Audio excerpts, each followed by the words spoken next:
Oh, auzubillahi minash-shaytanir-rajim. Bismillahir-rahmanir-rahim. Malion, respect. Aw balimakɛ de don tuguni Musa Samakɛ depuis la Mauritanie. Oh ouais, an tun famana alhamdulillah. Sunkalo ko don. Ko ka ca. Et puis bon, sunkalo kumaba in a ma nɔgɔn quoi. Sunkalo ye lahɔrɔma kalo ye, kalo ba don. Donc an kan k'a ɲɛsigi cogo sugu bɛɛ dɔ la, k'an janto fɔtaw la, k'an janto kɛtaw la. D'abord Maliens, n ka foli bɛ se aw bɛɛ da lajɛlen ma kɛrɛnkɛrɛnnenya la, mɔgɔ minnu bɛ Mali kɔnɔ, minnu bɛ Mali kɔ kan. A balimakɛ don tuguni, n y'o de fɔ, n tɛ sɛgɛ kɛ n yɛrɛ présenté. Musa Samakɛ, ko denkɛni n'i sira la, i ye jɔn ye, n'i siranna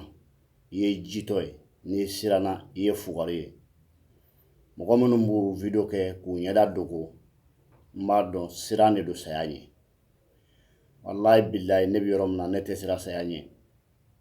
Ne tɛ cɛ abada ko min ka video kɛ ka ɲɛda dogo. Bon min ka video kɛ en réalité minnu ye min m'a fɔ tiɲɛ kan ka fɔ minnu cogo minnu na n b'a fɔ ten, n tɛ siran, n tɛ yira n tɛ tanbakiya. Ni mɔgɔ min mago bɛ na wallahi n sɔrɔ yɔrɔ man gɛlɛn. Ni Nouakchott, Sokojim, Bagdad, n sɔrɔ yɔrɔ yɛrɛ man gɛlɛn. N tɛ siran ko ni saya dugu jɛla balo tɔ tɛ yen. Kana saya jɔrɔ ka toli jɔrɔ. Ne ka bi kuma bɛ mun kan balimaw? Toujours Mali ko de don. N y'a fɔ, n bɛ segin k'a fɔ, n bɛ segin k'a fɔ. Maliyɛn denw, cɛ tɛna Mali in bɔ nɔgɔ la ni anw tɛ. Cɛ tɛna Mali in bɔ nɔgɔ la ni anw tɛ. N b'a fɔ, n bɛ segin a kan. An jigi bɛ politicien minnu kan, wa tiɲɛ de don. Mais n'i y'a Mali jateminɛ, mɔgɔ miliyɔn 16 soit mɔgɔ miliyɔn 17, mɔgɔ 100 ou bien mɔgɔ 200 dɔrɔn kun ka dɔgɔ o ko la. Fɔ Mali autorités k'a dɔn ko mɔgɔ dɔ de y'u bila yen, n'o de ye anw population ye. Fɔ Mali ɲɛmɔgɔw de k'a dɔn ko mɔgɔ y'u sigi ni o de ye population ye. N bɛ nin fɔ, n bɛ segin a kan. N'i y'olu ye u bɛ anw bɔ an dabolo kan, anw ma an yɛrɛ dɔn, an ma an ka baara dɔn. Ni bɛɛ y'i kɛ kɛta dɔn, bɛɛ y'i kɛ fɔta dɔn, bɛɛ y'i taasira dɔn, bɛɛ y'i segin sira dɔn, a bɛ baara nɔgɔya Mali autorités bolo, a bɛ baara nɔgɔya anw fɛnɛ bolo. A bɛ baara nɔgɔya Mali autorités bolo, o ye mun ye? Mɔgɔ 200 n'i ye o nana y'i disi da mɔgɔ miliyɔn yir'i ka disi la k'u b'u aw bɔ a dabolo kan. Société civile de m'a jɔyɔrɔ dɔn, a m'a kɛ baara dɔn, a m'a place dɔn, a m'a yɛrɛ bonya. Sinon n'i ye président fɛn fɛn nana ye Mali kɔnɔ ka na Maliens manipuler k'a bɛ Malien den mɔgɔ miliyɔn yiri k'a kɛ a sago ye, a ɲɛ bɛ anw na de, ɲɛtaga ɲɛ t'an kɔrɔ, bɛn siran t'an bolo, an bɛnnen tɛ. Bɛɛ kɛla namimɔ ye, bɛɛ kɛla kɔfɛ kuma mɔgɔ ye. An bɛ ɲɔgɔn tiɲɛ de, an tɛ se ka ɲɔgɔn ɲɛ. An bɛ ɲɔgɔn fara fara la, an tɛ se ka ɲɔgɔn lakala. C'est ça le problème. Ne y'o de fɔ. Mali fan bɛɛ wo ye, Mali fan bɛɛ wo ye, a ma daminɛ bi, a tɛna dabila bi. Mais mun de b'a to Mali autorités bɛ siran k'u disi da anw disi la? Faut que anw ka kunun ka bɔ sunɔgɔ la ten sa k'a dɔn ko Mali de ye anw ta ye. Anw de bɛ mɔgɔw sugandi k'u bila an ka baara la. N'i ma ta an ka dabada ma, i nana cogo min na i bɛ taga ten.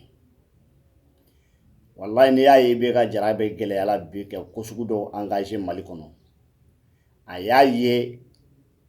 a kun ye min kɛ premier ministre ye n'o ye Alpha Umaru Konare, o ye bêtise caman de kɛ ni an y'an ɲɛ datugu k'o ye k'o to yen, min diyala o ɲɛ o y'o kɛ. O fana de ye courage di ATT ma, o nana a kɛ même connerie ka an manipuler ka Mali in tɔ foncer ka jigin dingɛ kɔnɔ. Malien den y'i dalen to ko ne kungo tɛ. O de ye IBK fana encouragé ka na a bɛ k'a ta o dabada kelen la. A bɛ k'a essayer ka an ka sɔrɔ n'an ka intérêt n'an ka ladamu bɛɛ halaki. Malien den sigilen don ko n ka sira tɛ, ko nin ye faamaw kungo ye. E min sigilen don n balimakɛ, n balimamuso, e min bɛ ka lamɛn, fo e k'a dɔn ka tila k'a dɔn ko ko IBK ye kɛ baarakɛla de ye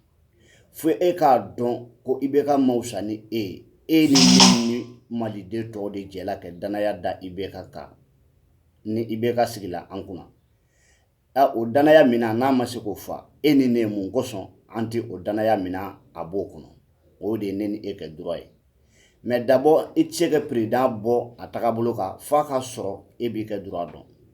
f'a ka sɔrɔ e yɛrɛ ye jɔn ye f'a ka sɔrɔ e yɛrɛ b'i kɛ devoir kɛ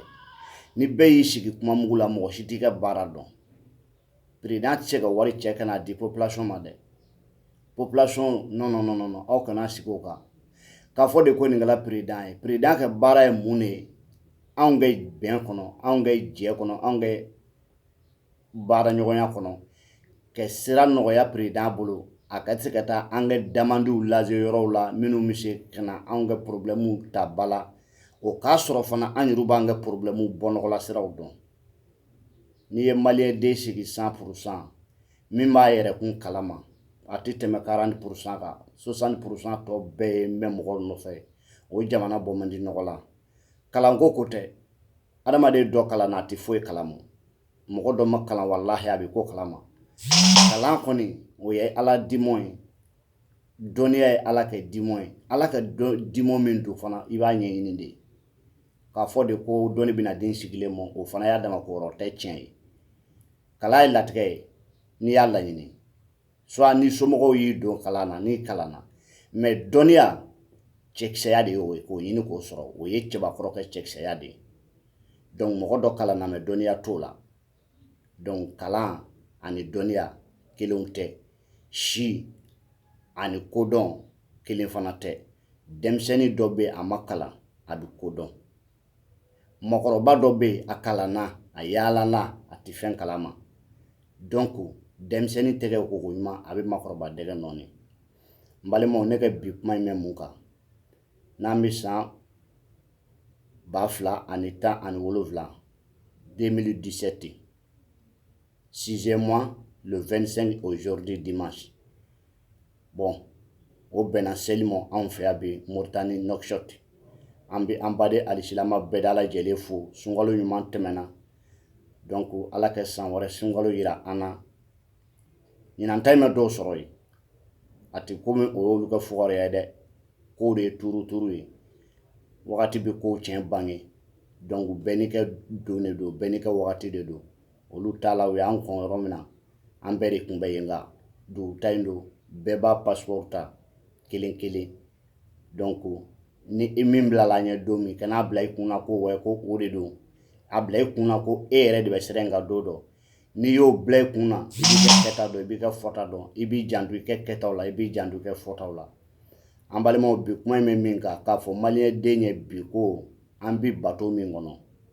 bato kɔnɔ mɔgɔ bɛɛ hakilila kan ka kɛ kelen ye ba tigɛ ko ɲuman mais mɔgɔ b'anw ka bato in kɔnɔ o hakilila ye bato kɛ kule bato mana kule o kɛ intérêt t'a la bato kɔnɔ mɔgɔ tɔw kɛ intérêt t'a la koko mana pɛrɛ basa bi don tiɲɛ de don maliyɛnw k'a fɔ aw ɲɛna an k'an sabali an k'an fanga fara ɲɔgɔn kan d'abord m'an ka leader cɛ dumanw bɛɛ fo aw bɔla ka marché min kɛ o don Mali constitution ko la maliyɛn den bɛɛ y'a ye diɲɛ fan bɛɛ da lajɛlen fɛ vraiment an bɛ IBK fo ka tila ka IBK fo k'a ka gouvernement mɔgɔw fo ka tila k'u fo ni n ye foli kɛ a kana bala o la a b'i ɲininka mun na n ye foli kɛ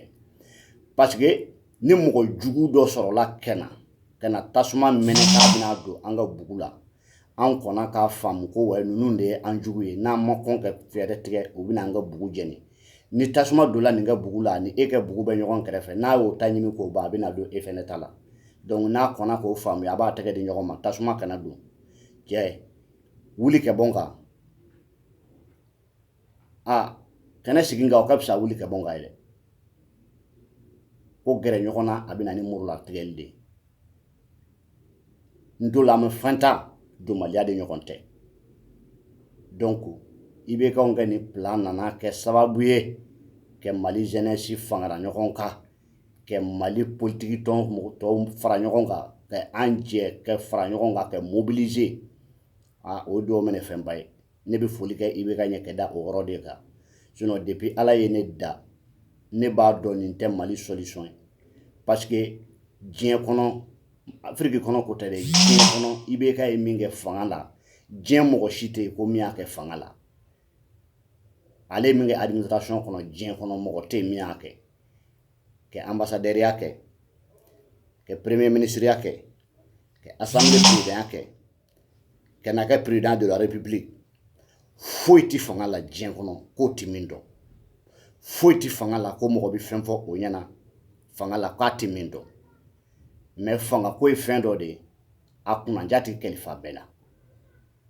a gɛrɛgɛ bɛ di dɔw ma mais ala t'a kunnaja kalifa o la donc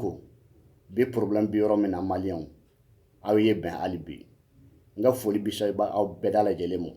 d'abord ne ye Rasbach ni Madu ye plateau kelen ka kɛ kumaw falen falen ɲɔgɔn na ni ko bonyana ne ma nin bonyana ne ma dɛ nin ye ne sɔn hakili la nin ye ne nimisi wasa Suala Bayaya Aidara k'olu ye kɛnɛ kelen ka Marcel Sumi kɛ micro falen falen u ni ɲɔgɔn cɛ ne ma daɲɛ nin na dɛ Mali leaderu n b'aw fo k'aw waleɲuman dɔn n ka foli bi se aw bɛɛ da lajɛlen ma aw ni ce aw yɛrɛ ɲɛ n'i bɛ mɔgɔ fo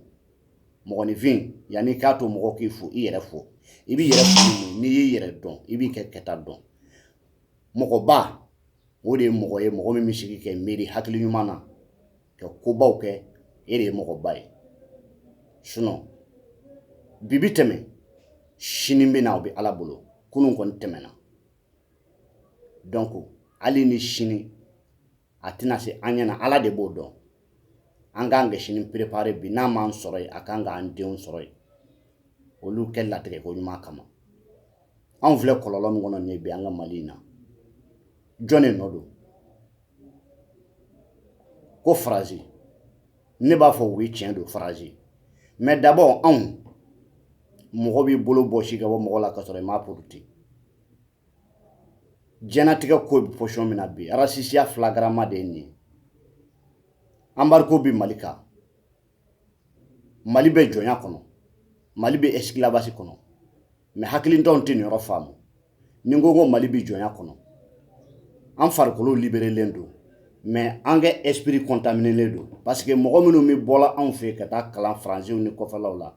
olu faransikɛ mauvais idée de bɛ don olu kunna olu de bɛ n'o pratiquer kɛ anw bɔ c'est-à-dire an tɛ se ka bɔ nɔgɔ la ça jamais on peut pas arriver virisiw de b'an cɛla an tɛ se ka bɔ nɔgɔ la on peut pas faut que an k'a dɔn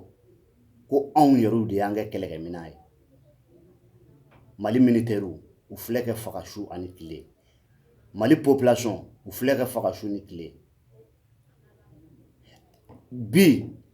aw de la ka Mali gouvernement jumɛn mɔgɔ ye kelen ni ko in daminɛ ni bi cɛ ko Mali gouvernement mɔgɔ dɔ tola ko in na soit ko Faransi mɔgɔ caman tola ko in na o tɛ kɛ o c'est les complices de notre gouvernement Mali kɛlɛ ni c'est-à-dire business de don Mali population fo an k'a dɔn ko Mali kɛlɛ ni business de gouvernement mɔgɔw kɛ business de don u tɛ fɛ ko in kɛ ban ni ne ye miiri Kida ni ne Gawo ni Tɔnbukutu vraiment o hinɛ bɛ ne la quoi o hinɛ bɛ ne la dɛ parce que i m'a min i m'a bɔ diɲɛ don o don san bɛ kɛ kule joli bɛ kɛ bɔn i b'a fɔ jisuma bɛ kɛ woyo aw sɛgɛnnen don vraiment mais n'a b'aw kunna k'a bɛ kɔrɔn fɛ bi wallahi maliyɛnw n'an bɛ ɲɔgɔn minɛ n'a banna kɔrɔn na a bɛna tile bi la tile bi yɛrɛ mɛn n'an sela kɛ ban yɛrɛ an balimaw fo an k'a dɔn k'an ye min ye fo an k'a dɔn k'an bɛ kɛ min ye an k'an sabali d'accord n b'aw bila yan nɔ video tɔ bɛ kɔfɛ ni ala ka diɲɛ ye merci beaucoup k'an bɛ waati wɛrɛ